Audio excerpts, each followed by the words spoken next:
When your world falls apart, people expect you to fall with it. They expect the silence to break you, the loneliness to consume you, the shame to define you. But pain doesn't always destroy. Sometimes it refines. Sometimes it strips away the softness, the naivety, the people-pleasing, and what's left is something colder, sharper, and far more dangerous. Not everyone survives the collapse, but if you do, you won't be the same person that went in. If you're done being broken and ready to build something untouchable, subscribe. This channel isn't for comfort, it's for clarity. Now listen closely. When the world turns on you, don't waste your energy trying to fix it. Don't fight to be understood. Don't beg for someone to see your side. Let the storm pass. Let the fake ones go. Let the silence teach you. Because there is a different kind of strength that comes from ruin. A strength that isn't built in comfort or safety, but in absolute exposure. This is where pain becomes your forge. And the first rule, the first law of mental strength is simple. Use pain as armor. Don't wear it like a wound, wear it like a weapon. Stop asking, why did this happen to me? And start asking, what is this training me to become? Every betrayal, every failure, every breakdown. It was teaching you how to think clearly, how to see through the lies, how to survive without applause. Pain is the cost of insight. Pain is the tuition you pay for power. So use it. Let the betrayal teach you boundaries. Let the heartbreak teach you detachment. Let the silence teach you self-reliance. You don't need revenge. You need evolution. Because when you rebuild yourself with pain, you don't come back softer. You come back indestructible. And when you start moving like that, calm, cold, calculating, people will call you heartless. Let them. Because here's the second law. Prioritize usefulness over loyalty. Not everyone who claps for you is your ally. Not everyone who stays close is safe. Loyalty sounds noble until you realize how often it's used to chain you to weak people. How often it's used to keep you small. How often you've stayed loyal to someone who would never do the same for you. When your life falls apart, pay attention. Who checks on you? Who helps? Who disappears? The collapse exposes everything, and you're not supposed to rebuild with the same fragile pieces. So stop chasing loyalty. Start recognizing value. Align yourself with people who are useful to your mind, your mission, your evolution. People who make you sharper. People who challenge you, grow you, hold a line. Because power does not survive on feelings. It survives on function. The ones who cry loyalty the loudest are often the ones bringing the most chaos. So cut them off, calmly, cleanly, and permanently. Your energy isn't free, your time isn't free, your future isn't for sale. Not anymore. You owe nothing to the people who left you when you were at your lowest. You owe everything to the version of you who survived that season anyway. Let's keep going. They say silence is empty, but that's a lie. Silence is a weapon. It's the space where people project their own fears onto you. It's the pause that makes your presence louder. And when you learn how to use it, you stop bleeding in front of people who just want to watch you suffer. Let's talk about that. Law 3 is this: master strategic silence. When life hits you, your first instinct is usually to explain. You want people to understand, to validate your pain, to reassure you that you're not alone. But here's the uncomfortable truth. The more they know, the more power they have. Every detail you share becomes a thread someone else can pull. Every confession, every venting session, every moment of vulnerability, it gets filed away, used later, thrown back at you when you're most off guard. So stop giving away intel like it's free.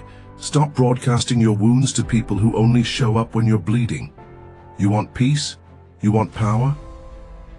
Learn to hold back. Let them guess how bad it is. Let them wonder if you're crumbling or calculating. Because the second you go quiet, they start revealing themselves. People talk more when you're silent. They fill in the blanks. They over-explain. They show their cards just to make you speak first. And if you're patient, if you can stomach the awkwardness of silence, You'll start to see people clearer than ever before. But silence isn't just about observation, it's about deception. Appear weaker than you are, dumber than you are. Let them underestimate you. Let them laugh. Let them think you've got nothing left in the tank. Because when the time comes to act, they'll never see it coming. This isn't about manipulation, it's about protection. And most of the time, the smartest move is staying quiet long enough to catch the lie before it lands. Now here's the problem. Even when you master silence, you still have to deal with betrayal. And that's where the next lesson kicks in hard. Law 4. Expect betrayal always, not because you're paranoid, but because you're finally seeing the world for what it is. See, betrayal isn't a twist ending. It's not a shocking plot twist where the villain reveals himself in Act 3. Betrayal is routine. It's low-grade, casual, expected. It comes from the people who said they'd never leave. It comes in soft words and fake smiles. It comes when you're quiet, and they think that means weak. But here's what changes once you start expecting it. You stop being surprised. You stop handing out your loyalty like it's a gift. You stop falling apart every time someone switches up. You don't waste energy begging for closure or asking why. You already know why. Because most people are loyal to their comfort, not to you. So you learn to spot the patterns, not just what people say, Mum, but what they don't say. You study the delay in their reply, the way their eyes shift when you speak, the questions they don't ask. It's all data. And once you see the game, you stop playing defense. You stop feeling heartbroken when they leave, because you already saw the cracks forming. And instead of trying to fix them, you quietly built an exit strategy. Strength isn't just in surviving betrayal, it's in being 2 steps ahead of it. Not bitter, not jaded, just clear. And when you're clear, when you've accepted the fact that betrayal is always an option, you start building differently. You stop seeking loyalty. You start building leverage. You align with people who move like you. Calculated, calm, unshaken by setbacks. Because those are the ones who don't flinch when the world burns. Silence and strategy. That's how you survive when pain tries to turn you soft. That's how you move in a world that pretends to care, but only watches. And that's how you go from victim to threat. But this mindset isn't complete yet. There's one more thing you need to embrace. Something darker, something colder. The art of becoming untethered. Let's keep going. They watched you stay calm through the storm, and that disturbed them more than your pain ever could. Because silence during chaos? That's not weakness, that's training. Most people flinch. Most people panic, cry, scream, beg. But when you don't, when your face stays still while the world burns and they start wondering what you've become, emotion is a liability. It exposes you. It gives away your playbook. Enemies don't need to defeat you when you give them access to your internal wiring. So the 5th law is this: control your emotions, or someone else will. You don't have to feel less, you just have to leak less. Rage, grief, shame, they all belong in the engine, not on the surface. Don't fight emotion. Let it run through your body like fire powering a machine. But your face, your voice, your body language, they should be stone. Because people are watching. They're studying your tells. And if they can decode what gets under your skin, they'll drag you by it. Even worse, if you let your emotions bleed out in public, they'll use your reactions as fuel. They'll mirror your frustration. They'll gossip about your outburst. They'll enjoy your self-destruction like a show. So train yourself to remain quiet, especially when you're boiling inside. The person who reacts least in the room owns the room. People fear what they can't predict. They respect what doesn't flinch. You become unreadable. And in a world of emotional toddlers, unreadable equals power. But let's take it further. There's another level above control. And that brings us to Law 6. Never argue. Influence in silence. You want to lose energy fast? Argue. You want to waste time? Debate. Most people love to flex in conversations. They think the loudest voice wins. They think victory comes from crushing someone's ego with logic, but the smart ones, they don't argue. They disappear and let time prove them right. Real influence doesn't raise its voice. It doesn't need the spotlight. It operates through suggestion, subtlety, absence. You shift people by shifting the environment around them. Let them yell, let them be right, let them throw tantrums, all while you walk away, quietly aligning events, planting seeds, nudging outcomes. When they realize you were the one holding the steering wheel the whole time, it'll be too late. Influence isn't a sword, it's a shadow. You don't swing it. You let it fall over people, and they act differently without knowing why. Remember, most people argue to soothe their insecurity. You don't need to win the conversation. You need to win the situation. And most situations are shaped long before words are spoken. So don't waste your time convincing anyone. Make moves that speak for you. Never explain, never defend, never justify. They'll understand later, or they won't. Either way, you move. And here's the brutal truth. The world isn't shaped by those who talk the most. It's shaped by those who talk the least and move the most pieces in silence. So while the weak are screaming online, oversharing their suffering, chasing apologies, you'll be building a fortress in your mind. No leaks, no tells, no outbursts, only cold calculation, only stillness, only forward. Because you've learned by now that the most dangerous men in the world are the ones who don't need to be seen, only obeyed. And that brings us deeper. Because what you're really building isn't just control, it's a new identity. One that doesn't rely on external validation or weak attachments. You're not here to be understood anymore. You're here to become.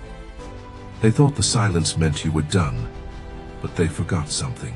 The most dangerous people aren't the ones who break down.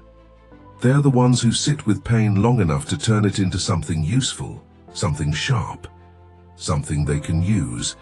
Not a sob story, not a meltdown, a strategy, a system, a new identity, forged in fire but untouched by pity. This is where transformation becomes lethal. This is where pain stops being pain and starts becoming power. So here's the truth most people never understand. Law 7, weaponize empathy, but feel nothing.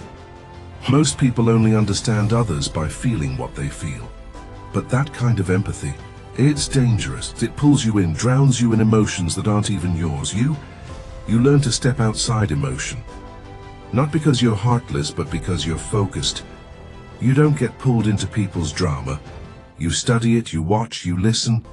You track their tone, their patterns, their subtle tells. And suddenly you're not just present, you're predicting. Cold empathy isn't about healing people. It's about understanding them deeply without letting them move you. You know what they're afraid of. You know what they want. You know how far they'll go to get it. And when you know that, you hold the power in the room without ever raising your voice. This kind of empathy is a weapon. It lets you see the board, not just the pieces. And while everyone else is reacting emotionally, you're 5 moves ahead, still calm, still calculating. You don't get manipulated, you don't get hijacked. You observe, you adapt, you dominate quietly. But there's one more thing. It's not just how you understand them. It's what you do with your own pain that separates you completely. Law 8. Use pain as fuel, not identity. See, most people carry their wounds like a badge. They make pain their identity. They tell the same stories, they relive the same betrayals. Over and over again, it's as if bleeding makes them deep. But pain wasn't made to be worn, it was made to be burned. You don't become your suffering in what you convert it. That heartbreak, it becomes discipline. That rejection, it becomes your reason to train harder, move smarter, disappear longer. Every scar becomes a blueprint. Every failure becomes firewood. You don't use pain to get sympathy. You use it to build presence, to sharpen your edges, to make sure you never collapse again. Because now it's not about who hurt you. It's about what you've built in the aftermath. People can feel it when you walk in. They sense something colder in your silence, something focused behind your eyes. They don't know what you've been through. but they feel the edge in your energy. You stopped looking for healing and started building power. The pain didn't break you, it built you. And now, the wound. That's where the blade got sharp. Law 9. Detach from outcomes. The moment you start needing something, you've already given up control. The moment you crave the result, the validation, the win, you've handed your power over. So if you want to be untouchable, detach, don't chase. Attract, don't beg. Build, don't plead. Position. The strongest people you know? They're not cold-hearted, they're detached. Detached from outcomes, detached from chaos. Detached from the urge to be seen winning. And it's not because they don't care. It's because they've learned caring too much is a trap. You become magnetic the second you stop trying.